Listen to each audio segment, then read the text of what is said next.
These are testing times for Imran Khan. In February, he had to cope with an aerial bombing against his territory by India. And if things had gone wrong, there could have been a serious escalation between the two nuclear powers. Instead, he seems to have diffused the situation. India was targeting what it claimed were terrorists from the Jaish organization, operating against it from Pakistani territory. A lot of people in India will see this interview with you. What message would you like to send the Modi government and the people of India?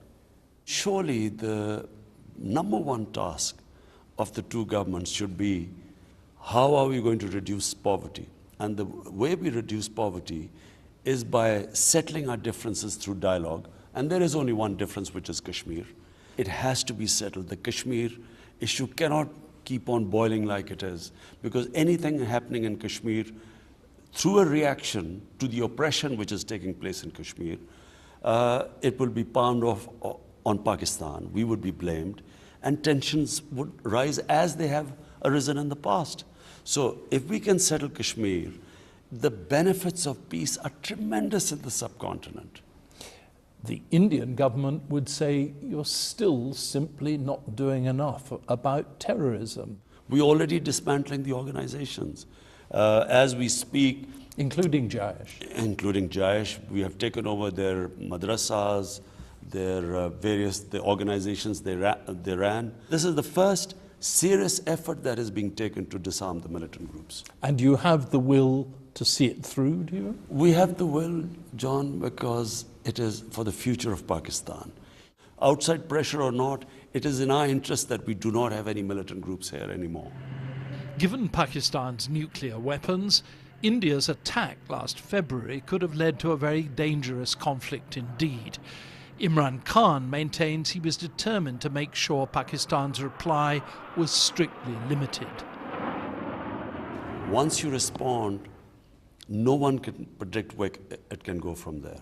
It could go anywhere, because had they then come back and again attack Pakistan, Pakistan would have no choice but to respond. So in that situation, two nuclear armed countries, I just felt that it was very irresponsible.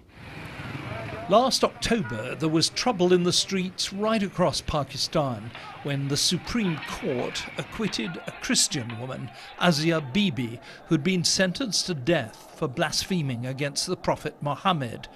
Her acquittal was confirmed in January, and she's been offered asylum in Europe. And yet, she still hasn't been allowed to leave Pakistan. You will find that Asia will be leaving very soon. What are we talking about, days, weeks? I think weeks.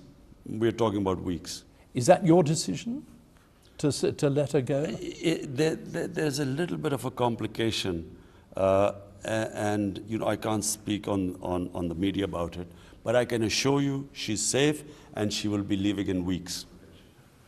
Imran Khan hurries off.